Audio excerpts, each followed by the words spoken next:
Hello, welcome to Converging Dialogues. This is Xavier Bonilla. On this episode, I am speaking with Richard Prum once again on the podcast. Richard was previously on the podcast, episode number 73, entitled The Evolution of Beauty. This was back over 2 years ago now, which is wild to think about. In that conversation, we spent much of the time discussing his book, The Evolution of Beauty, How Darwin's Forgotten Theory of Mate Choice Shapes the Animal World and Us. This time around, we are talking about his new book called Performance All the Way Down, Genes, Development, and Sexual Difference. That's what most of the conversation is about this time. As a reminder, Richard is quite established in the world of ornithology. He is the William Robertson Co-Professor of Ornithology of Ecology and Evolutionary Biology at Yale University. He's also head curator of Vertebrate, Zoology, Ornithology at Peabody Museum of Natural History. He's most known for his phylogenetic ethology of polygynous birds. He's also studied different fossils, evolution of feathers.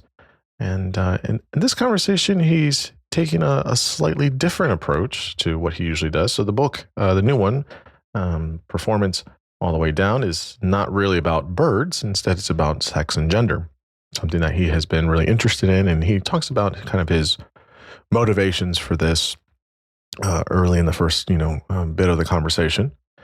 So he gives a kind of a reasoning of why himself as a trained ornithologist is, studying about sex and gender more broadly. We talk kind of in the beginning about how this has become a kind of controversial or sometimes inflammatory topic. We define sex, what that means. Sex and gender is the difference. We talk about natural kinds and classes. We talk about sex as history versus being for an individual. We talk about the materialist-feminist framework and performativity. We talk about gender as an extended phenotype of sex, gender performativity, genes and chromosomes, Wolffian and Müllerian ducts, the role of hormones, intersex folks, and the future of gender and sex.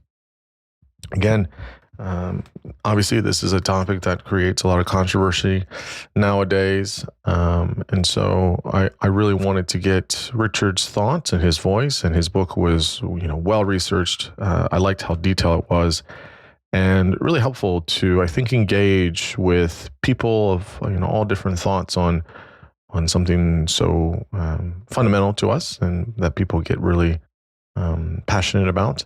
And I think the big takeaway for me in this conversation was just how much plasticity and flexibility there is within biology, and that we have many, kind of the standard model. We have many ideas about biology for many decades.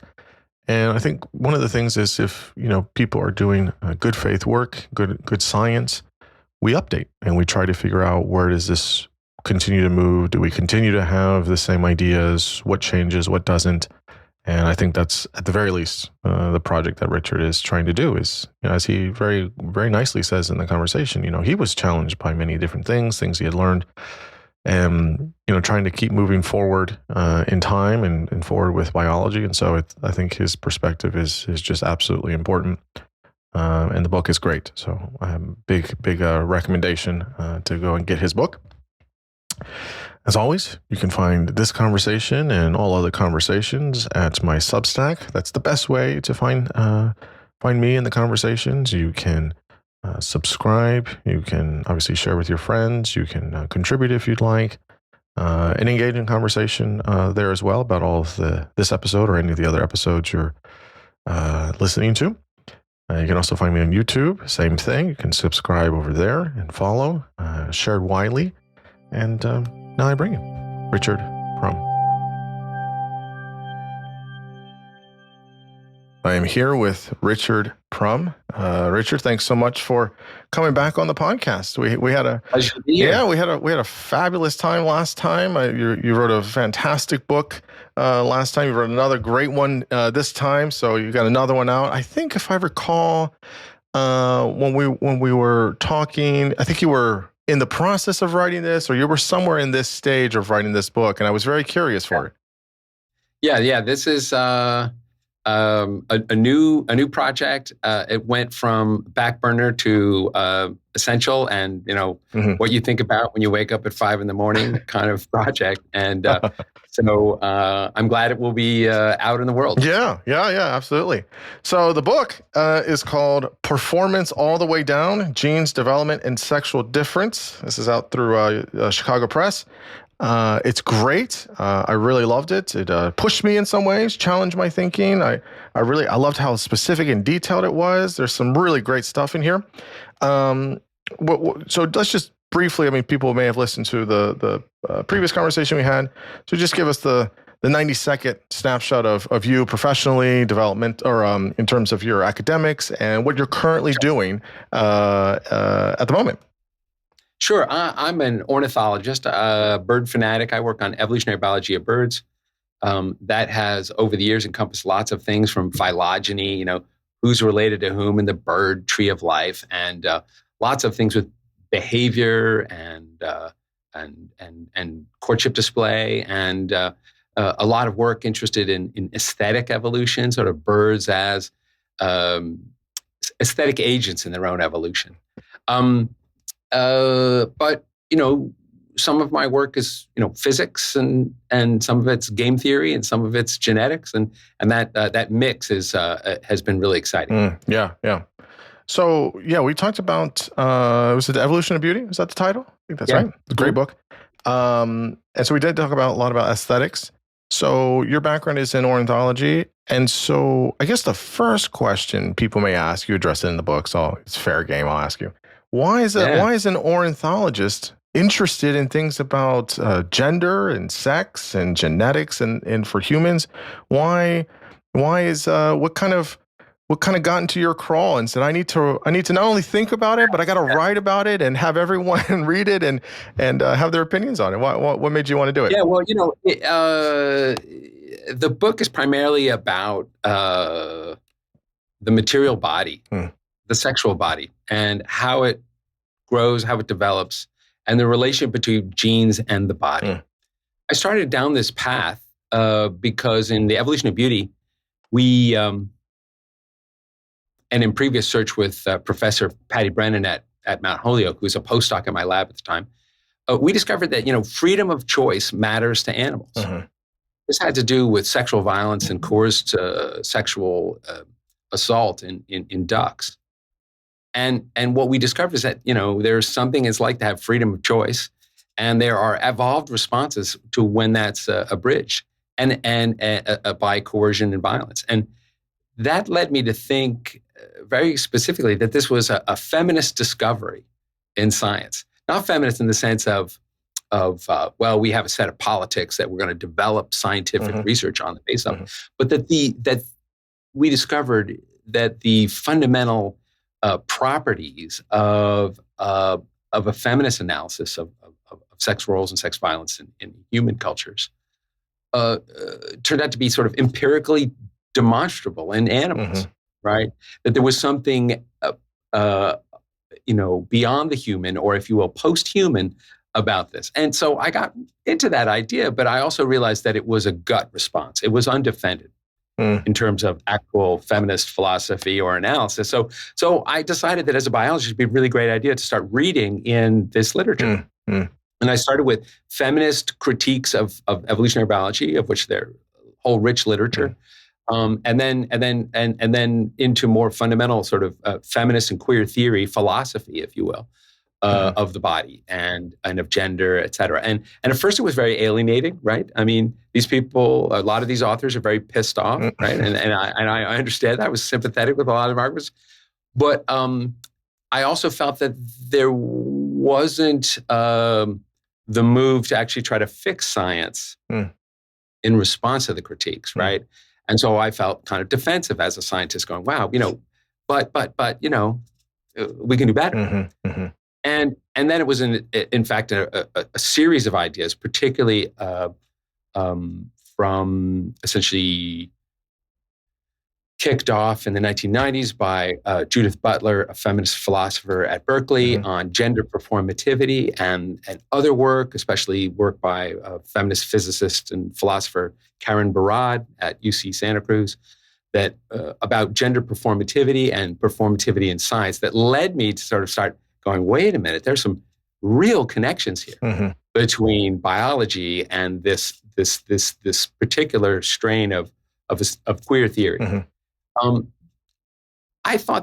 Originally I thought that this would be kind of an area of rapprochement where we could find common vocabulary between feminist theory and biology. But as I started really thinking about applying the idea to biology, in particular the development of human sex, sexual anatomy, I realized that it was predictive. I realized that I'd gone another step further, that queer theory had changed the way I think about science. And that's when I realized that it was a much bigger project, that it was essentially a book. It was a book that would require, a previous, or very rare mix, previously unheard of, a very rare mix between, queer theory and molecular genetics. In kind of equivalent density or equivalent granularity. At first I thought that what I really wanted to write was a small book, like a slim book, a book so small that an undergraduate might be able to steal it off the coffee table in another suite in the dorm and take it home to read, because they might not want to admit to everybody that they were really interested in it, right? Steal this book, basically. But then I found out, through writing it, that was very hard.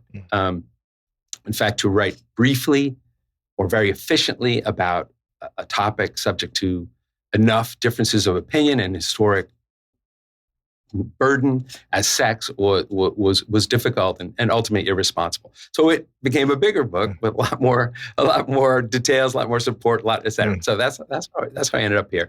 And certainly it's been really, really motivating and was fascinating courses. How much of my own sort of scientific interests are actually brought along and involved in this project.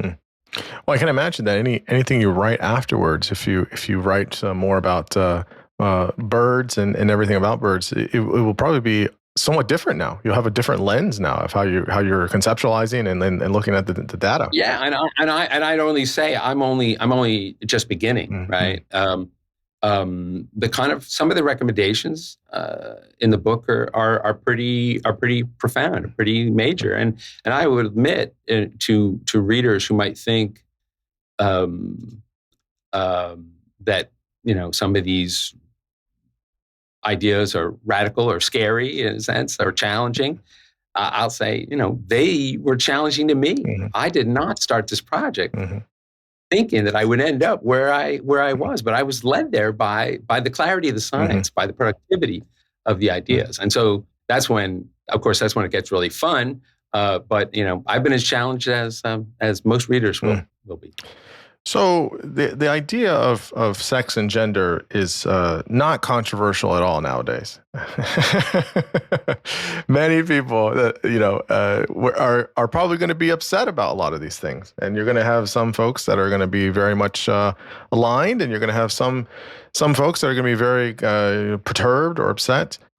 I guess before we get into some of the critiques of some of this stuff somewhere in the conversation, why do you think it is that these topics about sex and gender become a bit inflammatory sometimes? Is it because we're talking about the essence of the physical nature of what it means to be human? Is it because of our we wrap up identity with it? So what is it that you think animates people so much about this topic?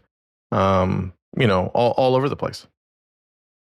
Well, one of the interesting phenomena is that we have this,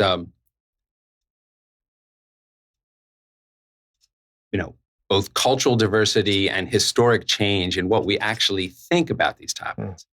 anyone who, even the most conservative folks would admit that, gender and gender presentation is changing. We're not dressing in the same way. We're not signaling in the same way that we did 100 years ago or 500 years ago. Right. And there's aspects of gender that are subject to change. Right. And yet, somehow or other, in common with many other responses to, the recent century or more of change in conceptions of gender, many people have responded, both scientists and non-scientists, in a very conservative fashion. And also,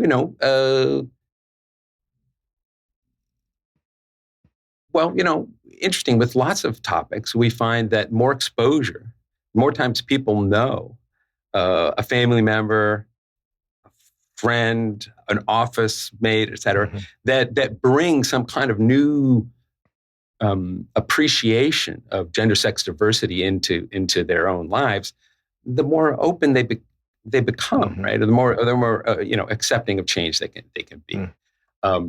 But clearly, it has become an important topic, and I think it's one that has is being well funded and utilized because it's causing division, because lots of people profit or make their livings or by creating that kind of division. Well, 100%, and I'm not a fan of any of that. So it's a very true thing. So let's talk about some definitions now. I know some people, this is where the conversation starts and ends. That would not be the case with me. I hate I hate discussions just about definitions. But I guess two things here.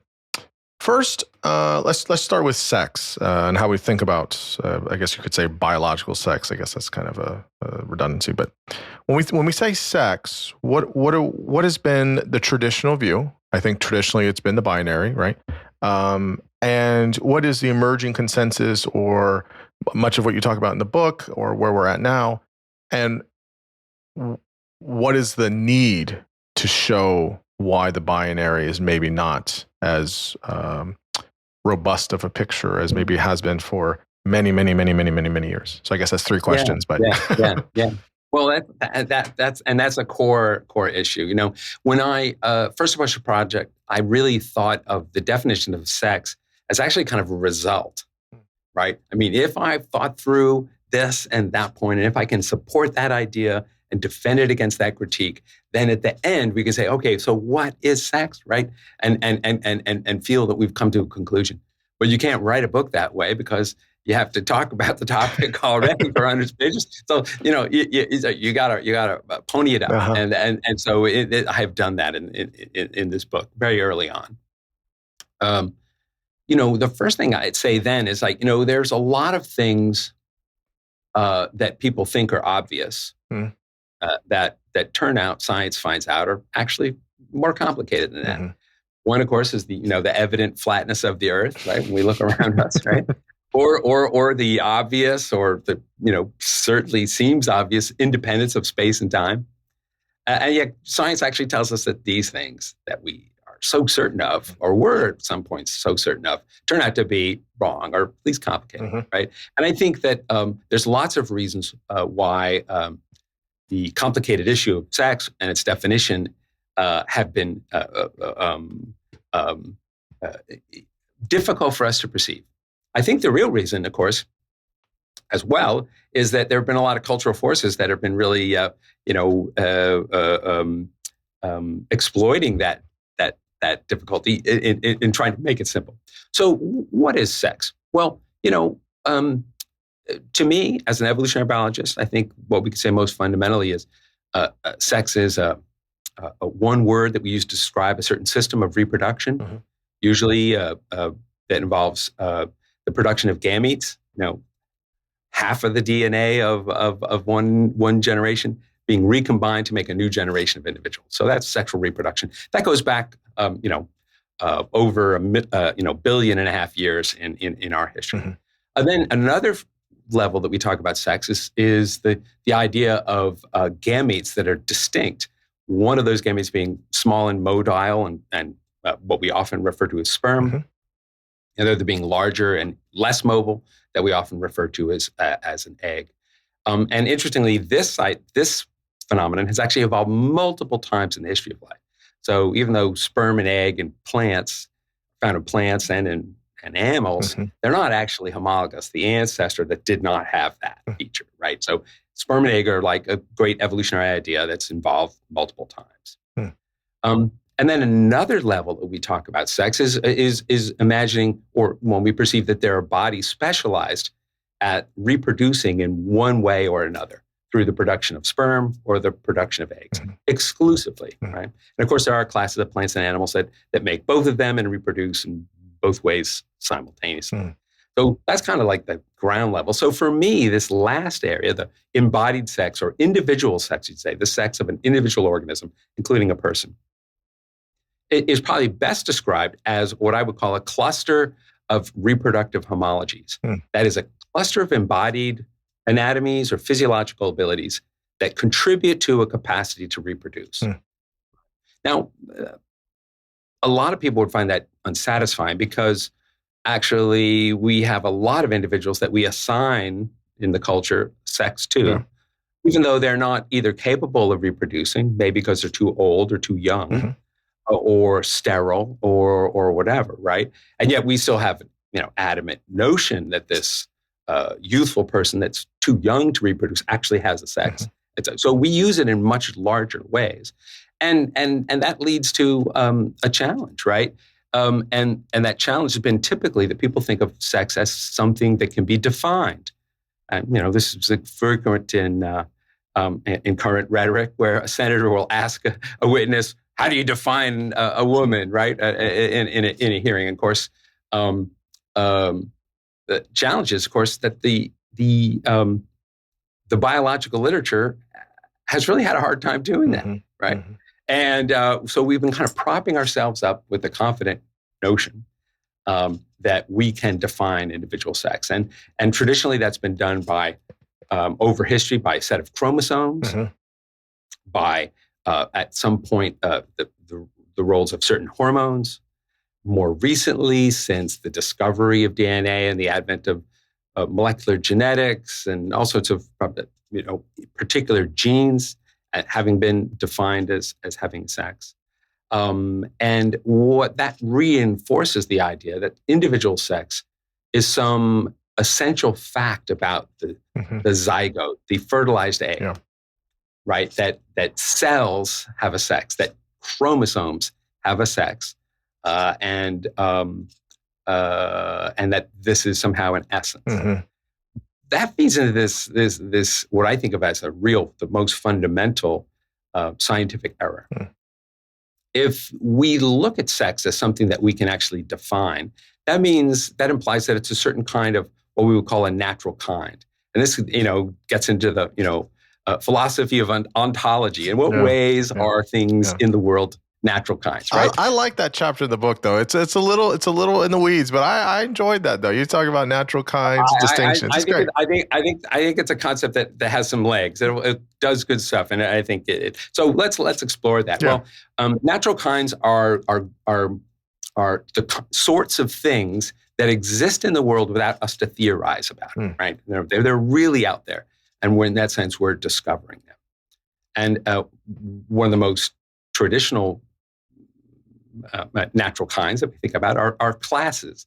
And classes are groups of entities that exist by virtue of their definition. Right? We can think of helium atom, right, having a particular combination of protons and neutrons and et cetera, and electrons, or a diamond, which is a carbon molecule made up of carbons in a tetrahedral lattice, right? And so anything that meets that definition is automatically a member of that class, right? And that's very useful for science. I think people have mistaken sex as a class, as a natural kind that could be defined. But there are other kinds of natural kinds in the world and that are scientifically relevant and really important. And they are what we refer to as individuals or historical entities.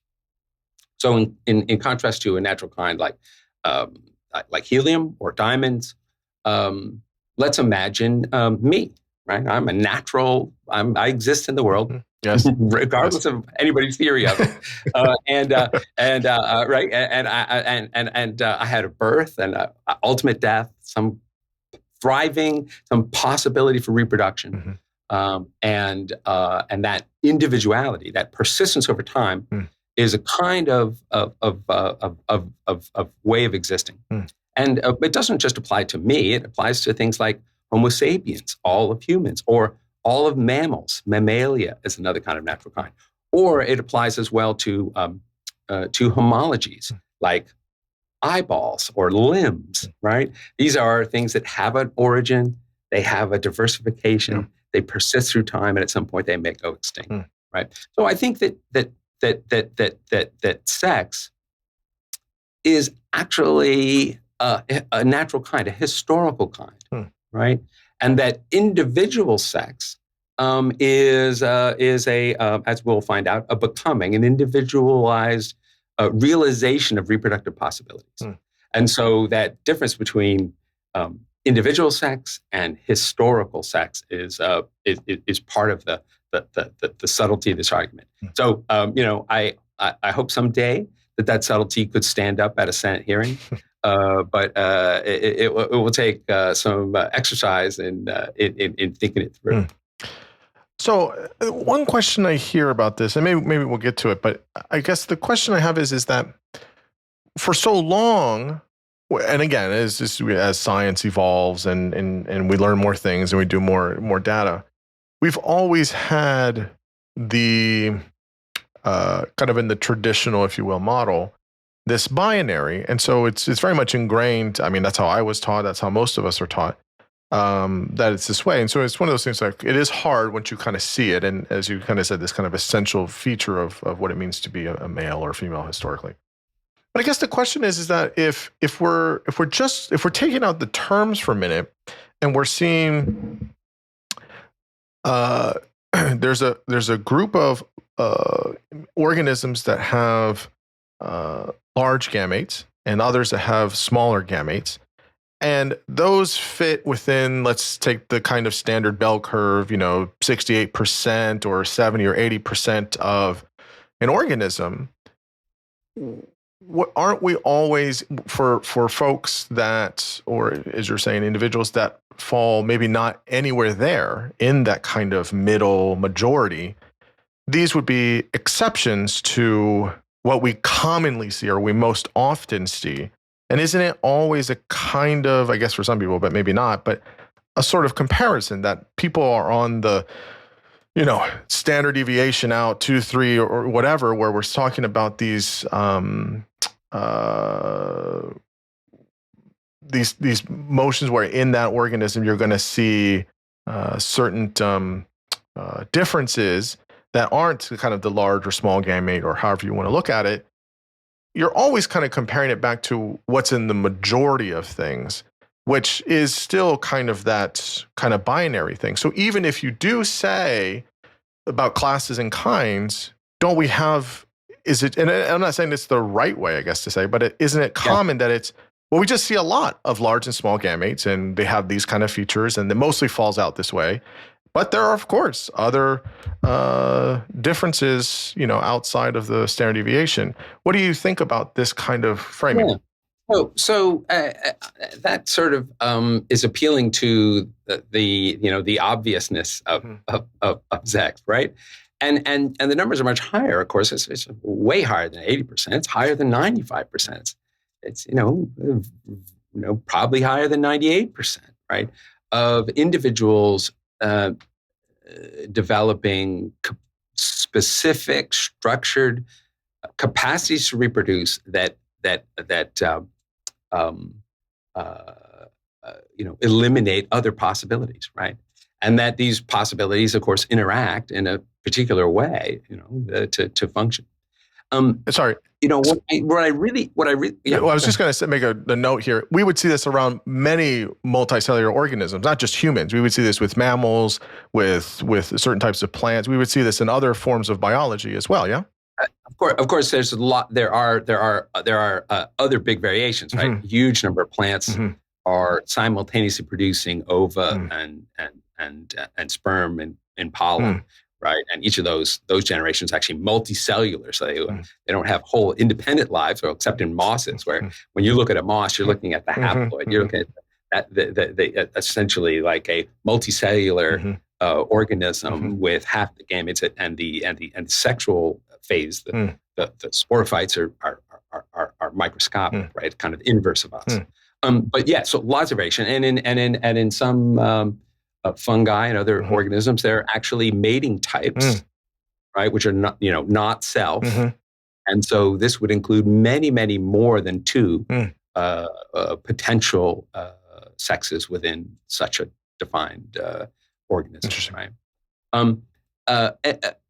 So these phenomena are broad ranging.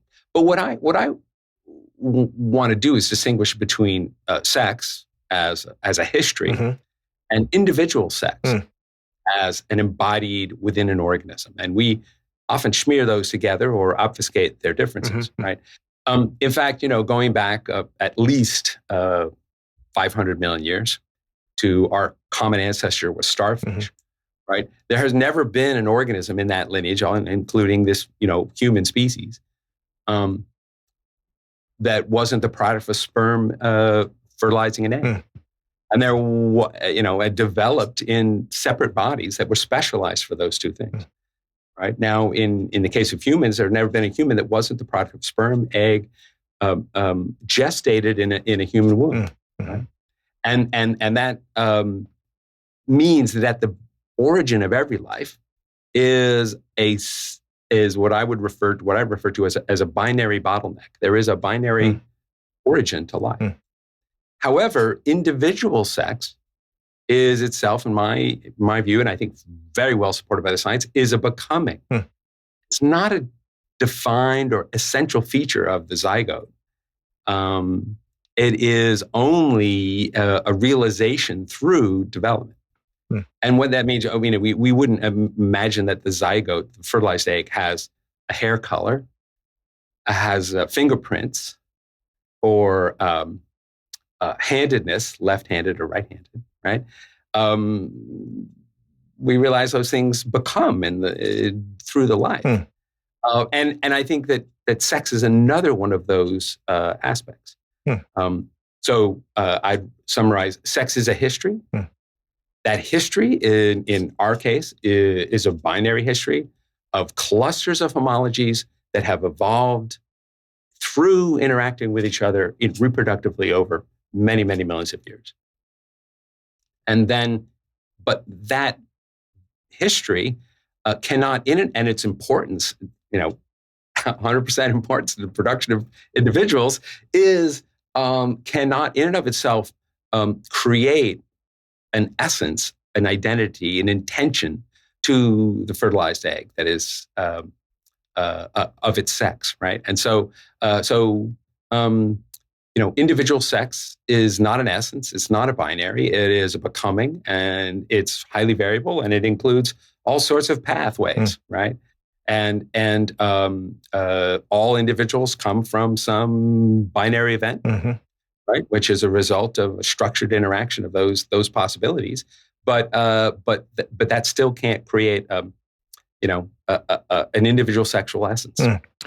So I partially understand the distinction. You're not obviously denying as you would say, the historical kind of aspects of sex, that there's this binary bottleneck, and that's how we get here 500 million years. Yep, and this becoming of this kind of sex as an individual. I guess, could you say more of what, in your mind, how you're conceptualizing what that looks like? Because maybe this is where I think there's a kind of gymnastics people do inadvertently, where it's like, well, I mean it this way, but you mean it this way. So how much we haven't talked about gender, which is a whole, I load a lot of that culturally there. Yeah. It's not only cultural, I don't think, but how do you see this way of viewing individual sex with maybe something like gender, of how people are kind of becoming, they're figuring out the embodiment of things? How do you kind of splice these kinds of distinctions? Yeah, I mean, in the traditional sense, people have understood sex to be, referring to biological, anatomical, physiological capacity, and gender to be those aspects of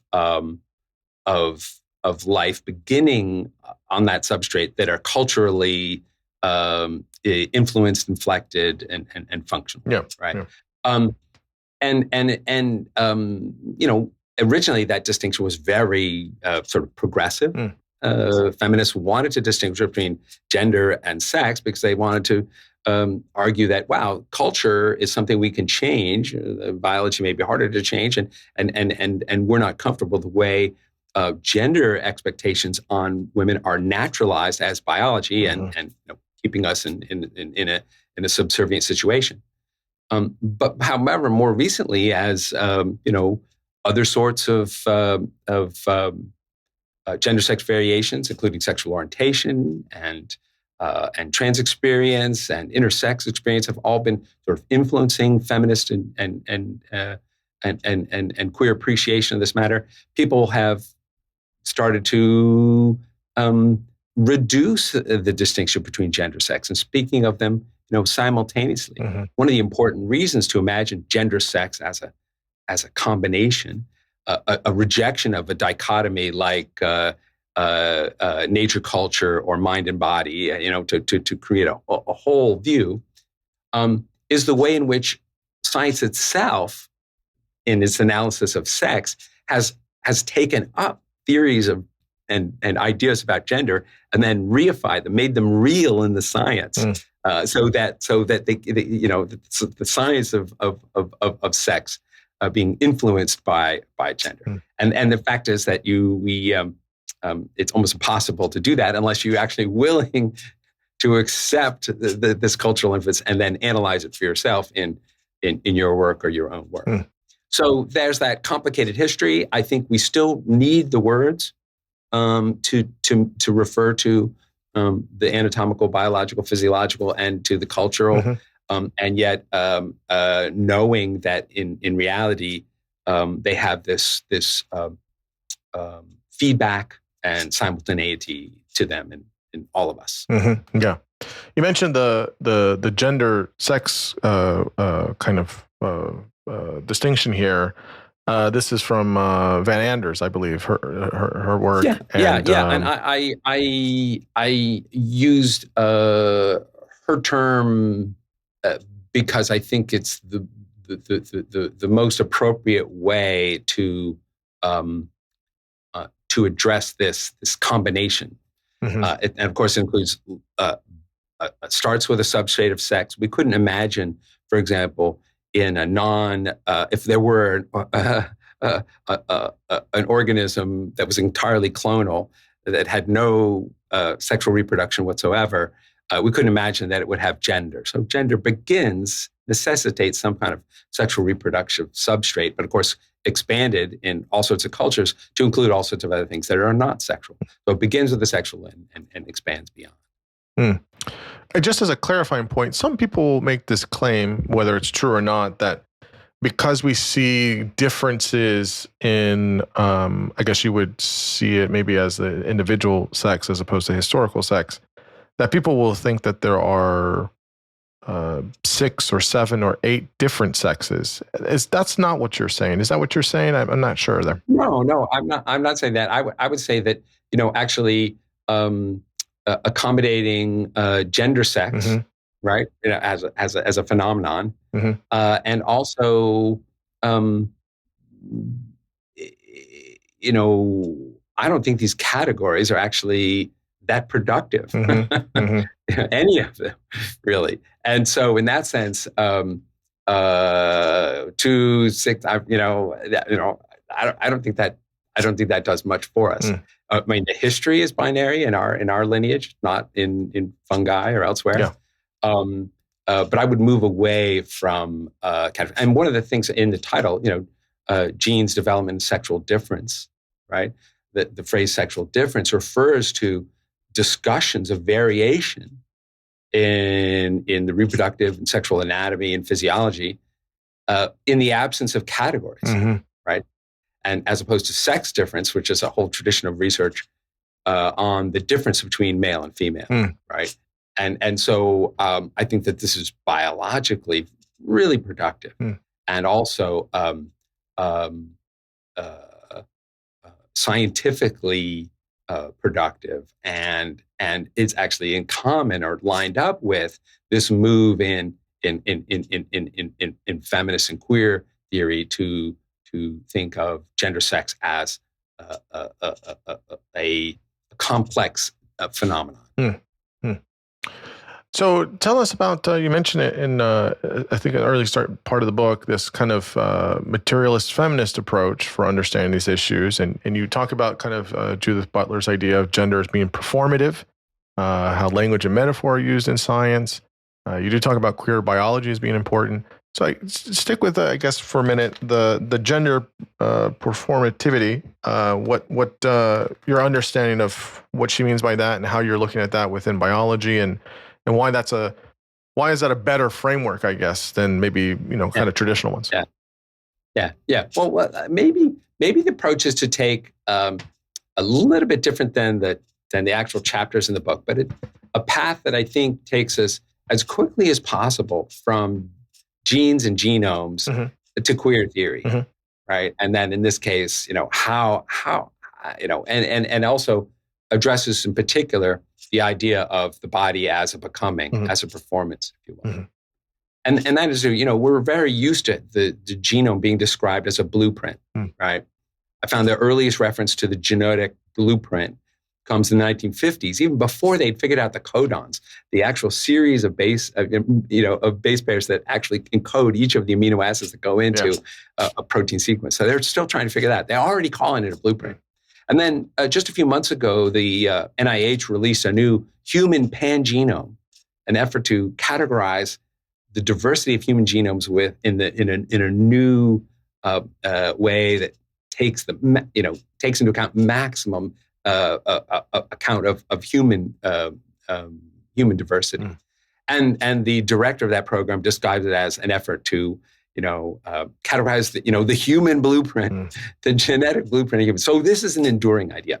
But the blueprint is in a long line of kind of linguistic models, right? The idea that the body is a representation in the material world of a prior plan or essential idea that's encoded in the genome, right? And this, if we go to the philosophy of language, A.L. Austin and one of the early 50s and 60s major dude in this area, Austin would describe this as a representational language, right? As an utterance that represents the world, like my computer is on the desk, right? That utterance is descriptive and it tends to represent something in the real world.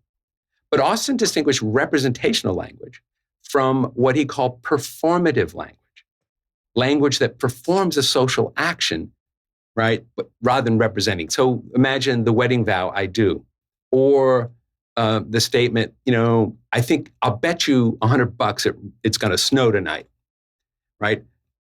Those are actually not representations of reality. They are making reality. They're making social reality, right? They are performing an action. So this idea of genetics as representational has been sort of, encoded in, the blueprint idea, which is deeply embedded in our minds. It should be contrasted with another concept, which is that gene expression is performative. That gene expression is a doing in the world, is a material active action, right? That the body is performing itself. And I think even the most superficial consideration of gene expression would confirm this idea, right? Enzymes do stuff. They catalyze reactions. Other kinds of, proteins involved in regulation of genetics, transcription factors and hormones and other kinds of paracrine and endocrine signals their receptors. They all do stuff in the world, right? Material world, and that stuff they're doing, right, is a becoming. It's an action in the world, right? Now, the idea of language, not just as representation, but as performing an action, had a huge impact on the humanities in the 60s and 70s, giving rise to post-structuralism, deconstruction, and lots of radical events in the humanities. And what I maintain is that performative language, performative analogy, the idea of performativity of language or of expression, can have the similar kind of revolutionary impact in the sciences, particularly in the science of biology, right? And what this implies is that the body, in humanities, the idea that language could actually not just describe reality, but make reality, influence the world, become action in the world, right, was, had a radical effect.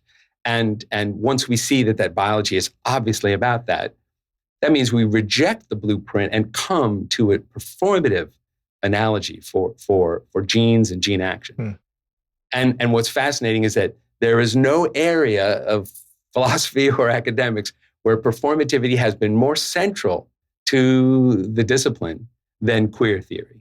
That body of philosophy and literary criticism and studies focused on the causes and consequences and impact of sex and gender diversity in the world. And so that takes us from, gene blueprints to queer theory, in a really direct way. And also reinforces a lot of the messages about how bodies actually develop, and how genes actually work. And the way in which our biomedical research system has been kind of missing the point in their effort to reinforce, even today, to the NIH, the blueprint concept. I guess the question I have on this is interesting. I could totally understand what you're saying about before even getting the genome mapped and everything. We have the blueprint analogy or language or things like that. Okay, I could see some downsides to that for sure. I guess, is it possible, or would it be an aim to shoot for where we kind of left it very neutral, where we didn't have a structure or a framework? So, okay, we'll trash the blueprint one. Maybe we don't need the performative one. We just try to keep it very atheoretical, if you will. And you just say, this is just science. And then we're just going to study it and analyze it. And you could have this concept and this theory, and you could have this theory and concept. But you know what? Here's just data, and then that's it. Is there too much that we're importing? A couple of things there. One. I mean, the whole idea that surprise science done by humans. The idea that we're just going to have data. That's a pipe dream. And those biologists, many sincere and who see it that way. I mean, one way I'd ask is how's that working for you, right? I mean, the answer is, that to put science up in its ivory tower, where it's just dealing with data and doesn't have to get muddied by the cultures, is obviously failing, right? Science has never been under more attack, greater question. So that's not working, right? So the other thing is that it's just, especially in topics like sex and gender, it just seeps in. Judith Butler uses phrase that like the assumption of the Virgin Mary, or the Virgin being taken up into heaven. These things are assumed into our scientific consciousness, and then they become discovered in the world as if they were objective properties of the world. But we can't escape. So that's one. But I'm a realist. I do think that my best hope is for a stage of pluralism, right? Where, okay, we have a bunch of people that continue to work in a blueprint mode, and we have a bunch of scientists who are fascinated by the book and interested in developing research programs that are explicitly, overtly focused in a performative way, doing performative biology as research, and we see who's more productive. and we find that they're making discoveries that have been left out of the picture, right? And of course, that's how you win the argument. Yeah, no, that's totally fair. I'm definitely for pluralism, and I think that that's important. So I guess in that framework, I think you mentioned in the book, what can you say, or what could one say is and is not performative biology? What are we kind of factoring in and factoring out in this framework here? Yeah, I think it's probable this will make more sense after we've talked a little bit about how genes work in a performative way to make a complicated body. But certainly there's plenty in biology that's not performative. And we think just about, the impact of abiotic factors like freezing. The cold or wet or these things do not have any conceptually expressive. They're not, they're just material facts of the environment. And so selection to act in response to them is not going to involve any kind of a performative process. I think predation is another case where most of the time, it won't be a performative in the slightest. However, if we go now inside of the body, we find that a huge amount of the goings on, both of the growing body, how we get from a single cell to trillions of integrated cells with identical genomes in any of our bodies, or how we physiologically regulate, going to sleep at night, getting hungry, keeping our blood sugar within appropriate levels, et cetera. All that stuff involves the regulation of gene expression and cellular activities that I think are deeply performative, and it fits squarely within a huge amount of what biomedics and evolutionary biology are about. So I do want to ask you about genes and talking about chromosomes and stuff. I do want to quickly ask, though, you had mentioned this, which is interesting. So, people can have many opinions about Richard Dawkins now as he's in the twilight of his years, and he's, got his, antiquated theories on some things, and that's fair. But really, I think, selfish gene is important. It's important work, but I always liked the extended phenotype the best. I thought that was a really good piece of work that he put out. Again, I think some of the things we are maybe not as true as we thought, but I think it's an important book to engage with. You talk about this kind of sexual phenotype and how it would be congruent with Dawkins' extended phenotype. Could you talk about this performative action? I think one for those biologists who think that gender is just totally strange concept that they don't want to have to scientifically engage with, I would propose the alternative language, and given the history of Dawkins and relations to the rest of, I don't share this is actually the ultimate definition we want to defend, but I would defend it and say that essentially gender is the extended phenotype of sex, right? That it includes those cultural and environmentally inflected aspects of sex. Now, when Dawkins wrote the extended phenotype, it was very much with the goal of, in essence, colonizing culture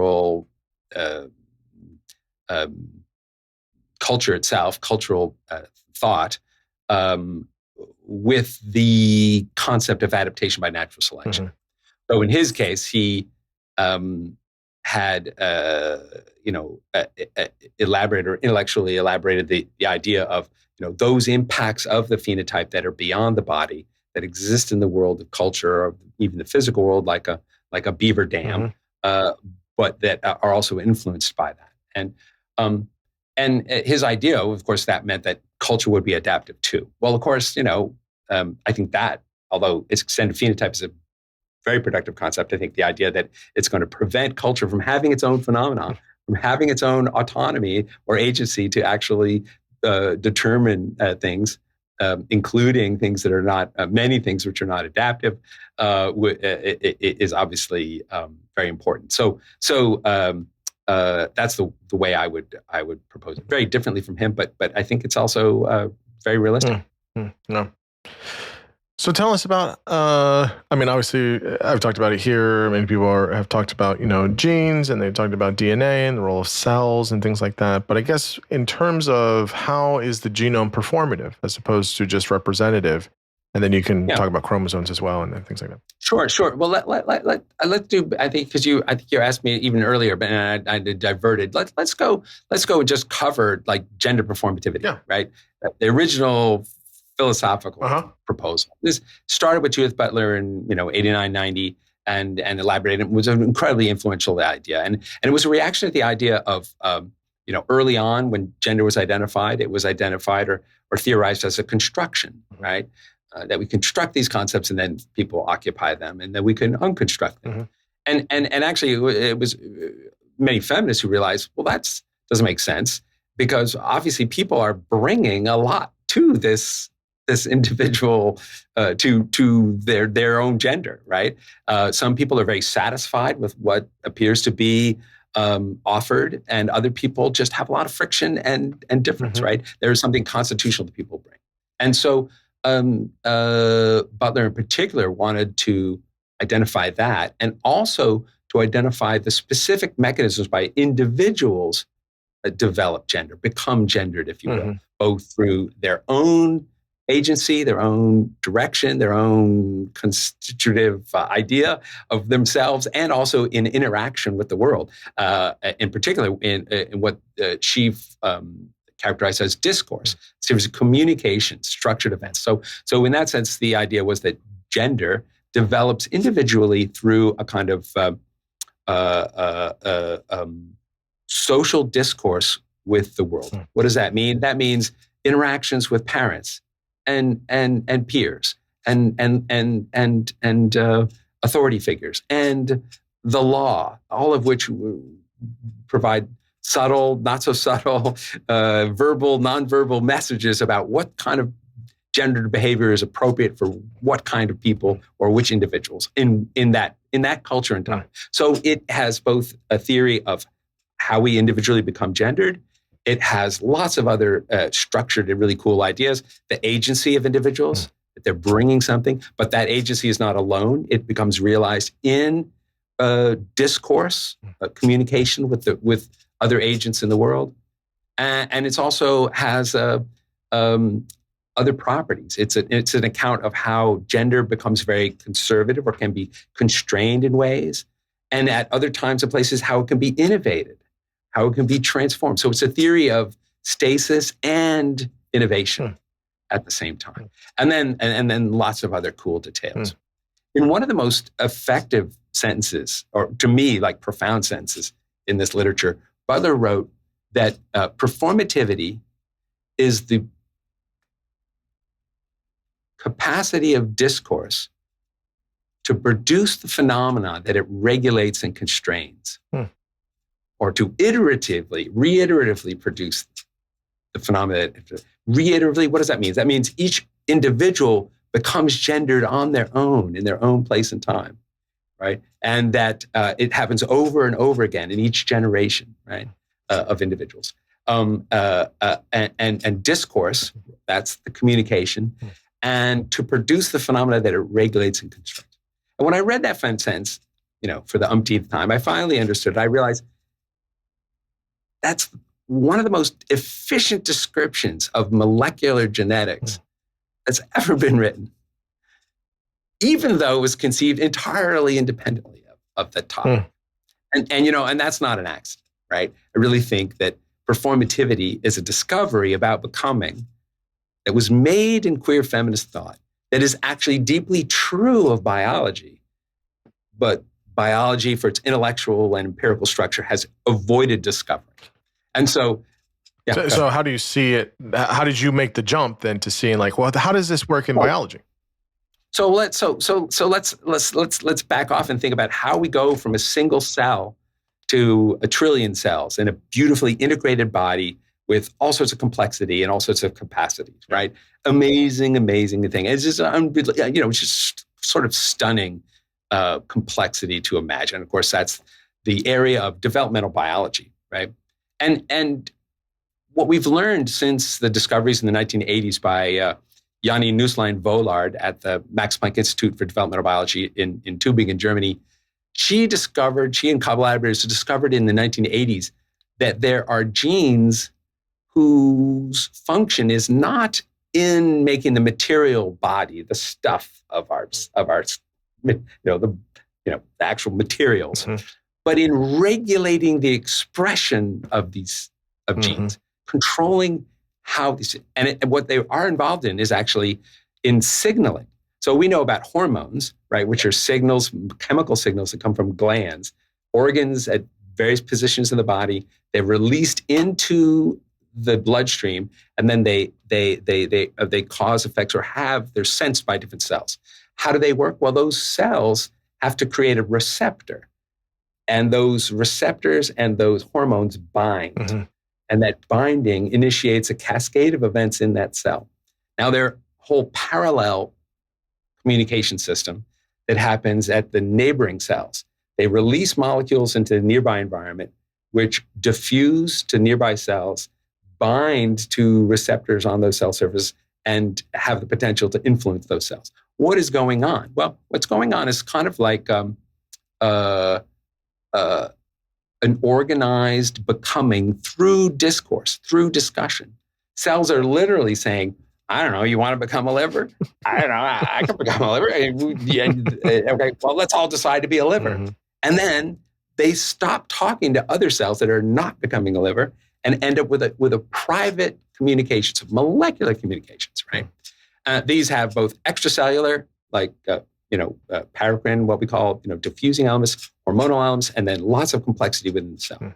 If you look at how this process works, it has many of the properties of performativity that Butler outlined, right? In other words, it is a discourse, cells signaling each other, that regulates and constrains itself.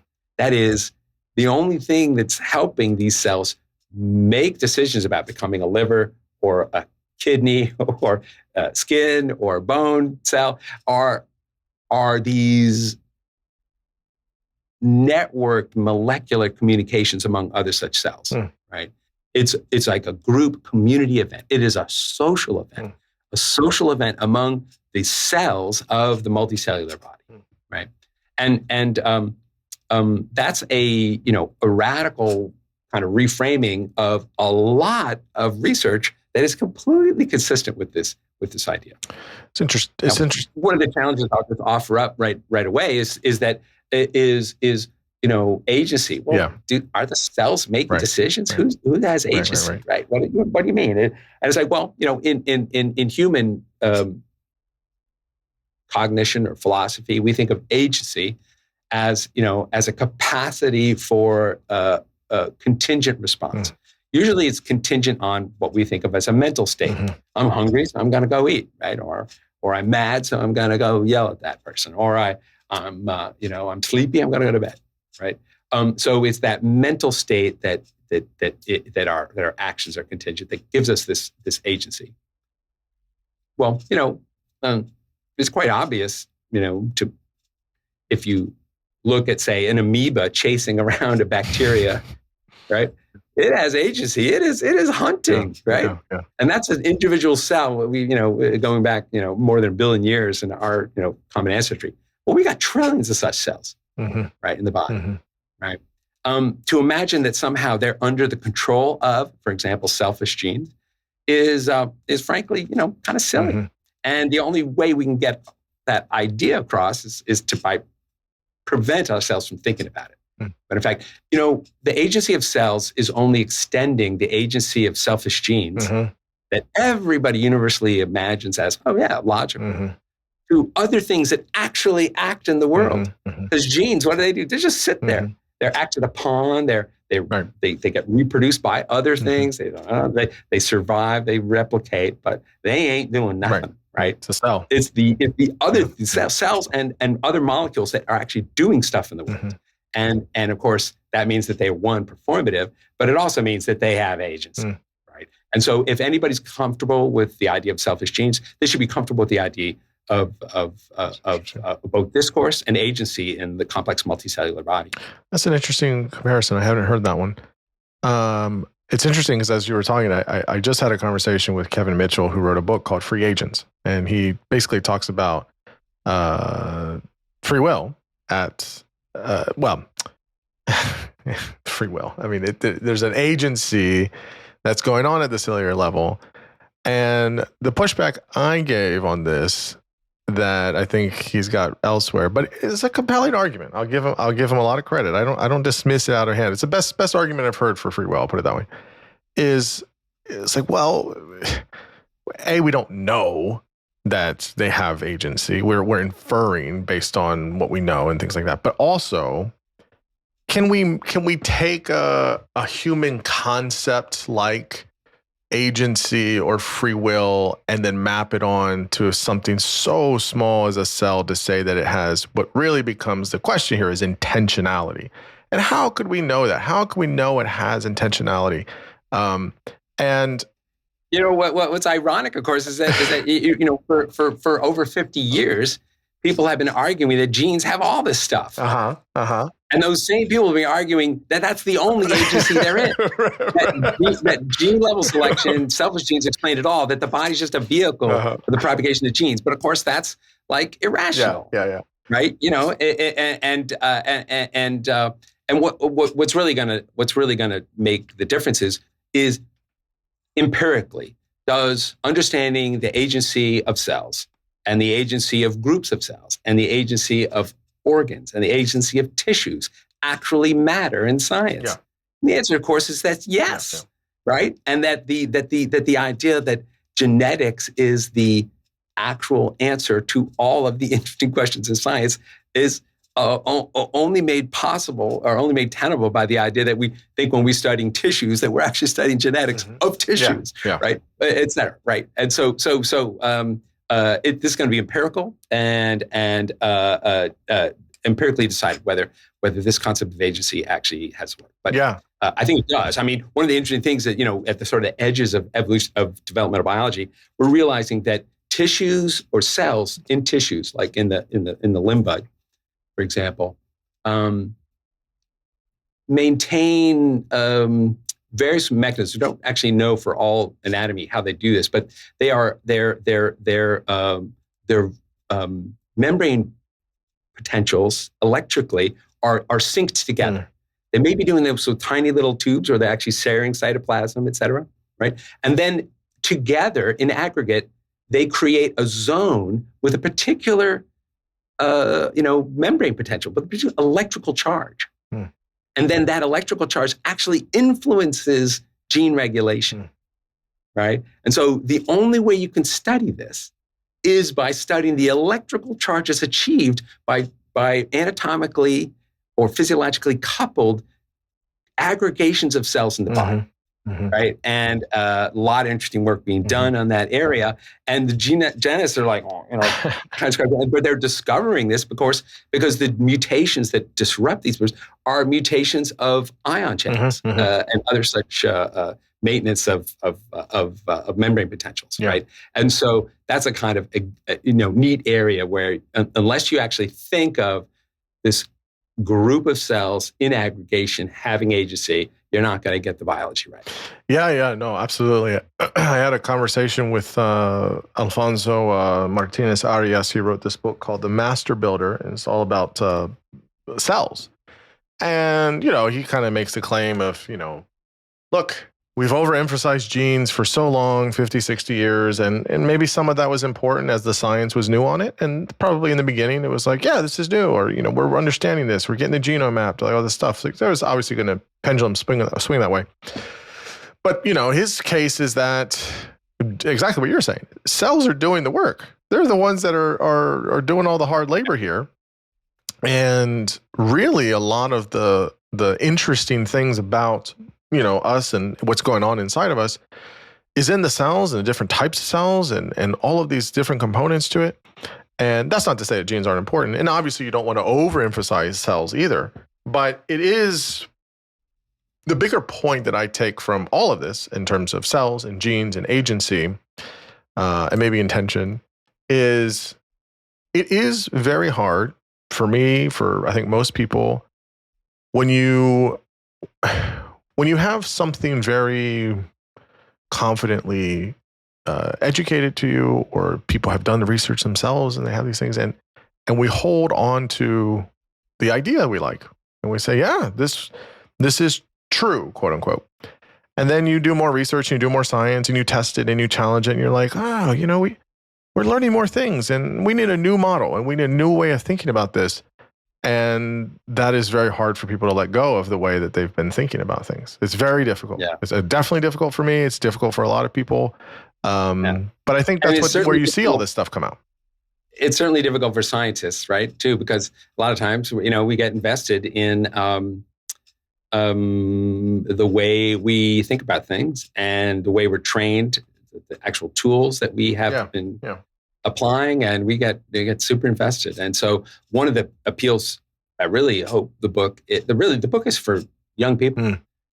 This book is for young aspiring scientists, young queer folks who want to find out how they relate to science, their families and allies, and those who aspire to change science in a way that really improves the connection between science and the lives of, the lived experiences of real people.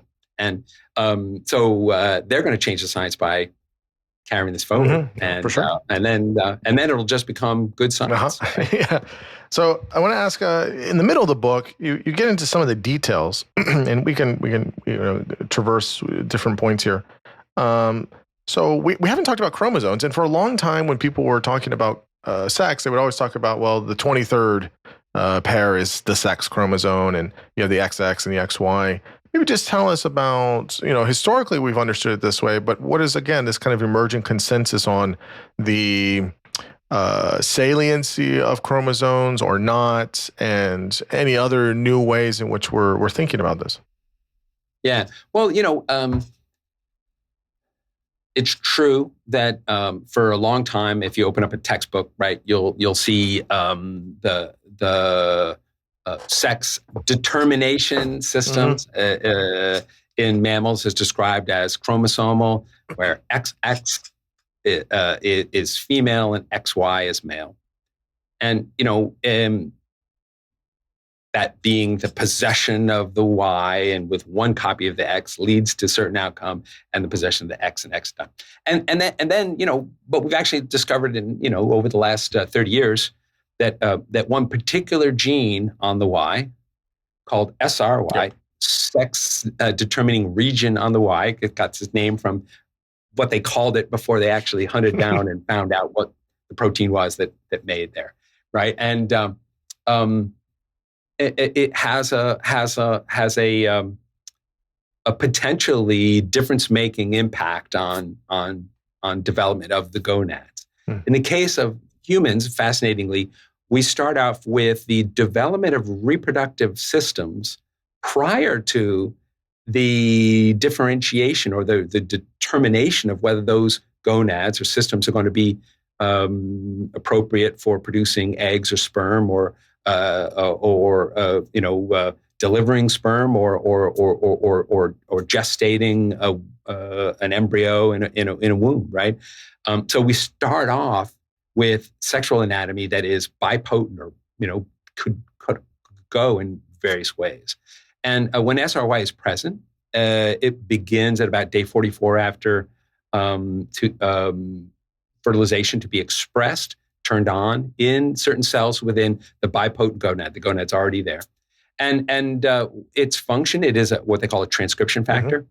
Its function is to move, after it's been made into a protein, into the nucleus to bind on a promoter site upstream from a gene called SOX9. And if it turns on SOX9, then SOX9 has the phenomenon of turning on SOX9 itself, and other genes in other nearby cells that will also turn on SOX9. That is creating a cascade of events among cells of the development of the identity of we are going to become testis cells, right? And so that's the idea. But if you actually, how do we find this out? Well, interestingly, most of the work on the complex molecular development of human sex, most of it is based on clinical presentation of people who are not, the way they were expected to be, at least by their parents or society, right? That is people that are infertile or raised as girls and never reached puberty, or people with other obvious disjunctions between or combinations of characters, a scrotum and a vagina at the same time. All sorts of variations that can arise. And without labeling anybody or without their consent, one way to refer to this is as essentially queer bodies. These are bodies that deviate from the expected, socially expected norms in various ways. And then people identify what kind of genetic variations they might have. They create mice there where we have the same kind of gene change, right, in them, queer mice, if you will. And then we study how those molecular signaling systems work in a different way than they did when they were intact in the original mouse, or we perturb them with various kinds of experimental or chemical ways to try to understand how are these genes working, right? And one of the ways we find is, for example, you have completely fertile individuals that have a copy of SRY that accidentally at some point in the past crossed over during meiosis and was actually present either wholly or in part on the X chromosome. And these people are XX, and they're completely fertile males, or many of them are fertile males, right? And they exist. So there you got proof that XY does not create, a male when you have the gene SRY. So then we move from the chromosome level to the SRY as the explanation, right? But then we have other patients presenting in clinical settings where we find a whole host of different ways in which SRY can fail, right?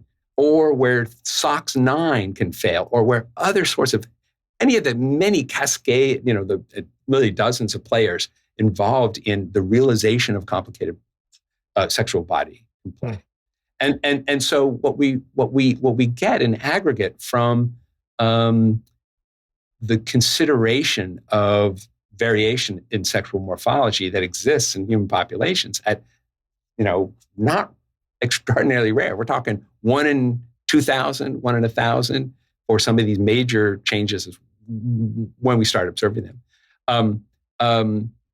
We find that, all of these stories about how we might define sex, or the critical role of X, Y, Z, or how certain genes are necessary and sufficient for the creation of sex, turn out to be evasive.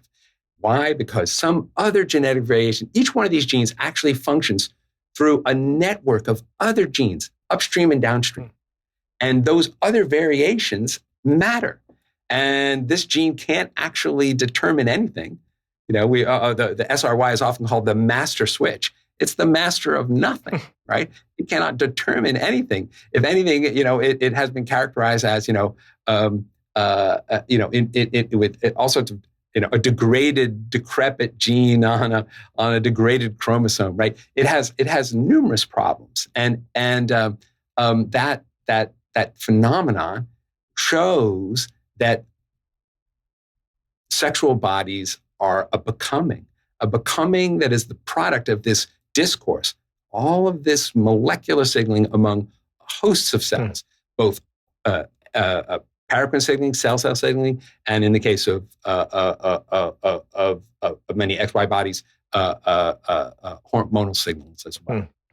Where does with SRY, where does in the development of reproductive organs, or parts. Where does I always find the Müllerian and Wolffian ducts super fascinating, right? Because you literally will be the same. You know, you can literally just split at one, and it really is kind of the same. I don't want to use blueprint, but it's a kind of a same kind of mapping of sorts, right? Almost, it was like, oh, here's these things. Let's stay with the gonad, because we went down one path, one canonical path to testis development, right? And there's the alternative, of course, is ovary development. And what's interesting is that there's a long tradition going back, 30 years or more, to see. And this is even taught in intro bio, right? Here and elsewhere. That male development is determined by SRY, and that female development is a default. That means just like, a ball rolling downhill with no active properties of its own, right? And I think this is a complete misreading, right? And so what we do see is that both development of testis identity and ovary identity, once you have those cells, one of the things that those genes do that are critical to the creation of an ovary is to suppress the other. So certain genes like FGF9 are created in cells that are expressing SOX9 and actually suppresses Wnt signaling, which is critical to development of an ovary. Ovaries are also producing genes that suppress the development of testes. So one of the jobs of an ovary is to prevent that ovary from becoming a testis, and vice versa. So if for that reason, we know that ovary development is not a default, it's an action, it's a becoming, it is an assertive. But why? Because it's asserting that it's not going to become a testis. And so what that means is that the path, unless SRY acts first, earlier in development, before ovaries are developed, then it'll be shut down by the existence of ovaries. So SRY has to happen first, and if it doesn't happen, then Wnt signaling will induce the development of an ovary. And that's how you go from XX bodies grow up with genes that are the common denominator. They're found in all individuals. But XY bodies include just a few genes that are found only in XY individuals. And so they can have a critical impact. What would you call it? Be decisive difference makers in development. But the difference that SRY makes is not the difference between male and female. It's the initiation of a pathway or another that leads to other possibilities. And of course, doesn't determine all the other steps down that pathway. That's why it's not sufficient for the creation of a canonically male body. After you have gonads, of course, then you got to develop, the tubes, the tubes that they're processed, and you go with your, Müllerian ducts and Wolffian ducts. And now in the gonad and in the external genitals, we see a thing where the body develops a set of anatomies which themselves develop in various ways. But in the case of the tubes, in mammals, in placental mammals, and the ancient homology early on in vertebrates is not actually well understood.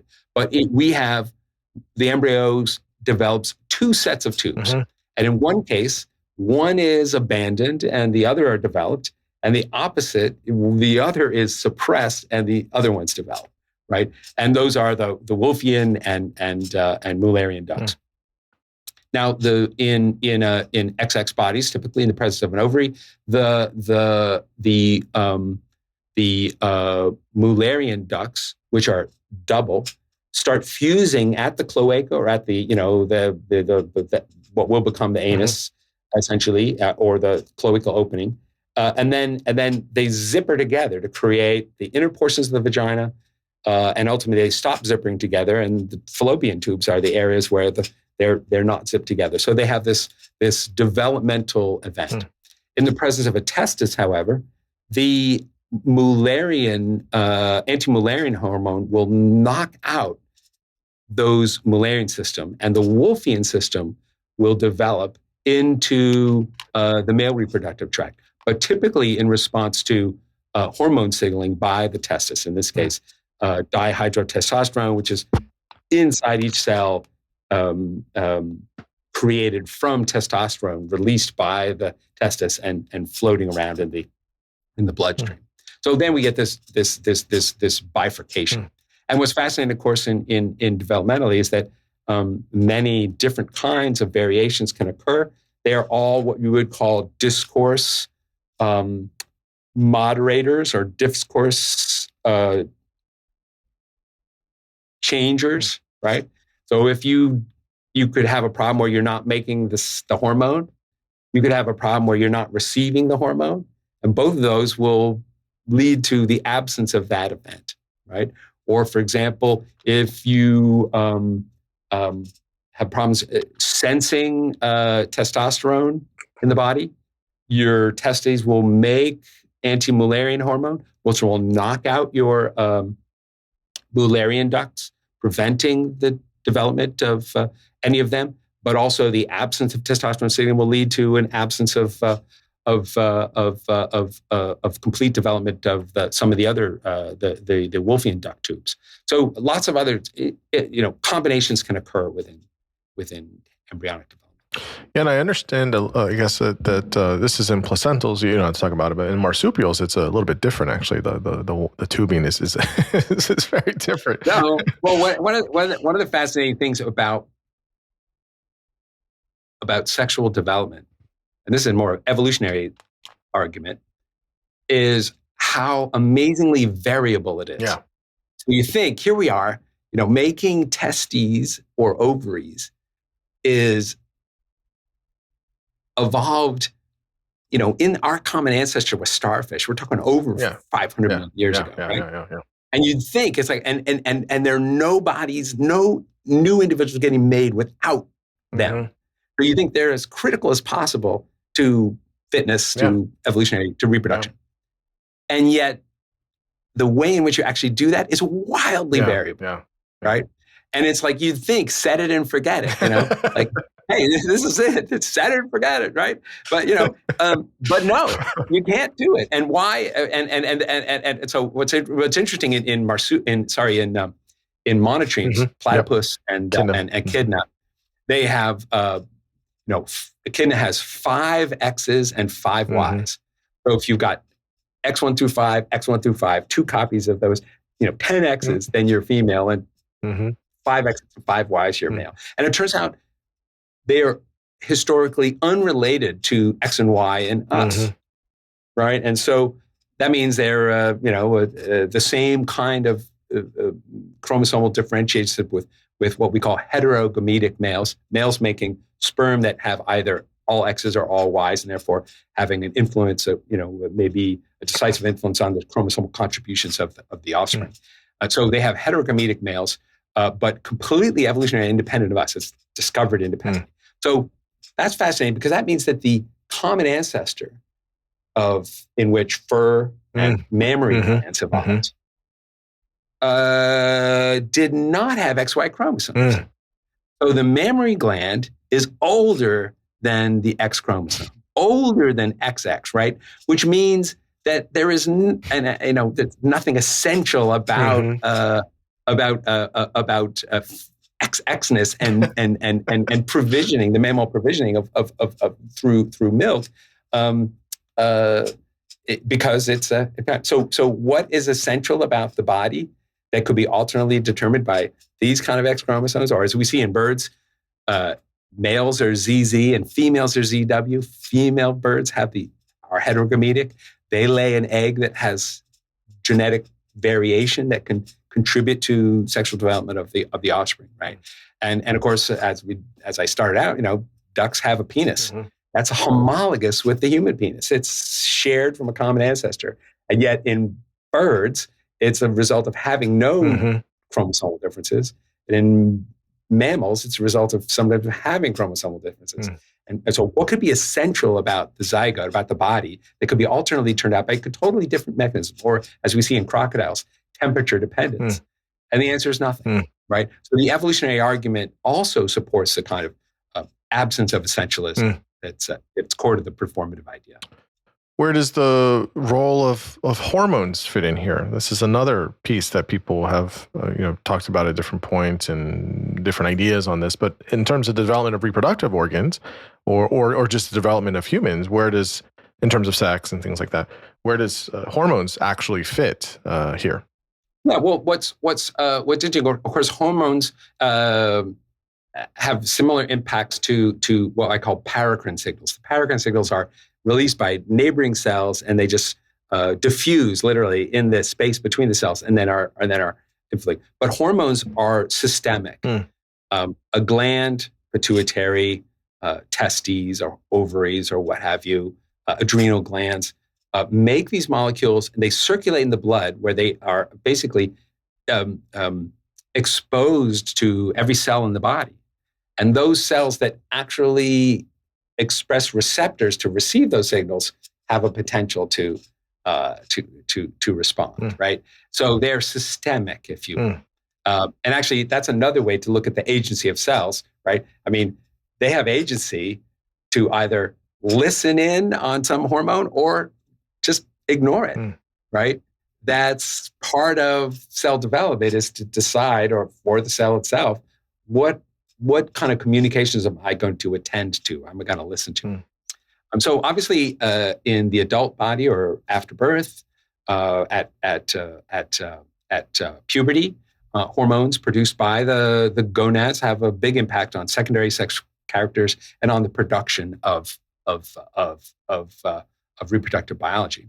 However, we think of them as sex hormones. But what's fascinating is that recent research has showed that that's only one of the things they do, and that it's actually quite confusing. It turns out that testosterone is essential to ovulation. Yeah. There is no way, and part of some of the problems with fertility are actually not enough testosterone. Or if you have problems with testosterone or fertility, people are boosting their testosterone and try to make their eggs ovulate so that they could do in vitro fertilization at, say, when they're reproductively challenged in some way. Likewise, estrogen is essential for sperm production and for bone maintenance of bone calcium in all individuals, right? So they're not just sex hormones, right? Their sex is one of the things that the body uses their hormones to affect. Yeah, I think that's, again, when I was in school, we kind of learned it that way. But I have read and talked to people since then. It was like, well, yeah, it's used for sex, but it's not only used for that. It's sort of a misnomer that it's just primarily for sex and to be called sex hormones. They have many other uses, and that we see them, all across the spectrum here. So you talk about towards the end, you talk about these variations in sex differences, and we talked a little bit about this earlier. So how do we understand this? So maybe we can talk about some of the aspects of in humans, at least. I know there's, I guess, in some other species as well, folks that are what we would say intersex, and there's a whole spectrum here of all of these different things going on. Could you talk about this variations here that we see and that we know, and how do we, in the kind of framework you're positing here, how do we make sense of this? Well, the first thing to do is to step back from the biomedical, endocrine tradition of pathologizing sexual difference, right? And realize that especially the early 20th century literature, prior to surgical intervention, prior to full understanding, documents the rich, complicated, fascinating lives of people that we would now refer to as intersex, right?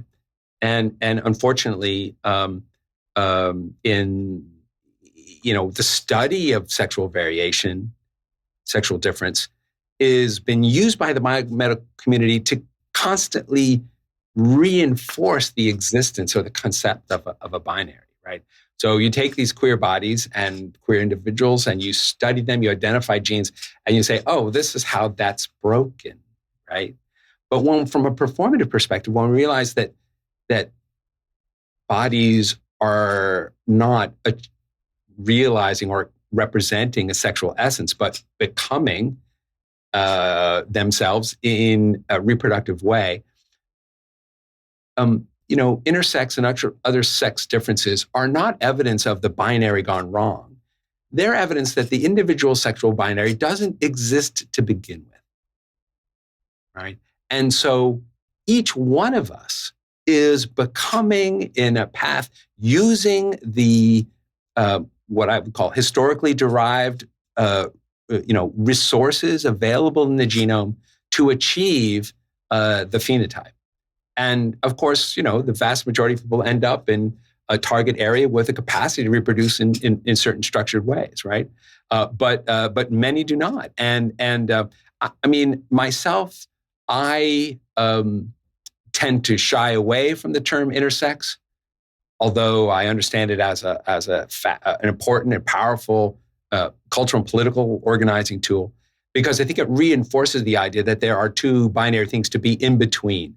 Yes, many intersex people have combinations of traits that might otherwise be found in only one sex, but lots of these features, lots of these variations, differences are within what's traditionally called the sex category or not. And of course, many of them are in no way pathological, other than Sure. Their impact on parents and surprised other individuals, right? And so the entertainment of sexual difference makes us realize the performativity of everybody. Everybody, each one of us is making it up as we go along with the tools that, the information resources that came in our genome in the environment in which we live, right? And that's a powerful conclusion for the whole body, not just for the reproductive parts. So you've said that this is performance all the way down, which is the title of the book. But at the end, you say, well, is it performance all the way up? So how do we understand this, I guess, this intersection between biology and, as you say, queer feminism? How do we understand the framework? The first part is, if you, to support the idea of, in a genetically and a scientifically defensible way, that the body is a performance of the self, I had to go way into the weeds. So you can't name it performance all the way down and not go all the way down, right? I got, right? And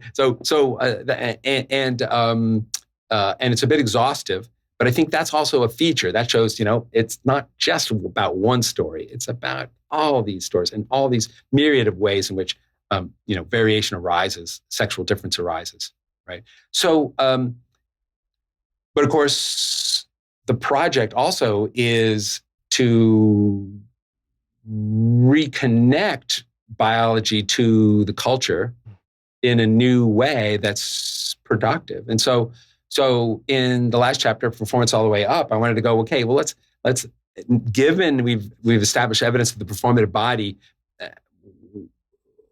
genetically, how do we think about the culture? And what I go through kind of a historical analysis, thinking of like origin of life, major events in the evolution. In what ways do the fundamental features of the performative phenotype or performative regulation of gene expression occur? Sex, the origin of sex, the origin of gonochory or separate sex bodies, males and female bodies, or bodies making separate or distinct kinds of gametes, etc. And what I really want to establish is that this biological performativity is the first performativity, the first place in which discourse developed, and that it's only through the establishment of complex multicellular bodies, which then have the capacity for psychology and behavior, another rich area of performativity, which then have the capacity for culture, which then have the capacity for gender, which then have the capacity for arts and literature and other kinds of complicated cultural and other phenomena. That this queer gender performativity that we're used to as being the topic is supported by a hierarchy of kind of performativities, right? And that this has the power to restructure the conversation and research at the interface of the social world and the material, the body. Now, in particular, I think that one of the reasons that this topic is urgent, one of the reasons why an ornithologist would write a book that has almost no birds in it and feel that it's surreal. There's a few in there. There's a few in there. Yeah, they make a cameo. Parrot feet, yeah, sure. So, but one of the reasons why I think it's important is because biological science has been rarely leading the culture in terms of understanding the social and cultural damage that we do, right? And you'd have to say that this includes eugenics, the powerful history of racist scientific theories of human improvement, yep. and human social domination, the origin of flattening conceptions of masculinity and femininity, that persist, causing lots of havoc, and then of course, is even being used today, appealed to today as a reason to adopt, horrible laws, outlawing medical treatment for trans youth and making it financially difficult and politically difficult for trans people of any age, right? So there's a lot of people are saying trust the science, appealing to that tradition, right? And so it's really important for science to reconsider how do we contribute to this and how can we change that? How can we create a science of gender sex that appropriately addresses and ameliorates the history of harms that science has been involved in? And so I think that reframing of the relation to the culture, and especially to sexual difference in our culture, gender sex difference in our culture is an important, fascinating mission. And so that's what I try to do at the end. And I argue that, biology needs queer theory to get the body right. Mm-hmm. Queer theory is a discovery that the blueprint and the experimental controlled concepts within biology have prevented biologists from discovering. And that there's something that scientists can learn about science from people who aren't scientists. Mm-hmm. And that is profound. And also, I wanted to make sure that this is done in the language of queer culture, right? In the language of queer theory. That is, to create an intellectually queer space in the heart of evolutionary biology so that a new generation of scientists can study the relationship between the genotype and the phenotype as a way of explicitly addressing or incorporating their own queer identities or queer allyship in their research, that they can realize science as queer people that is at the cutting edge of science itself, right? And so that's what this is. It's a really appeal to young folks, young aspiring scientists to help queer biology.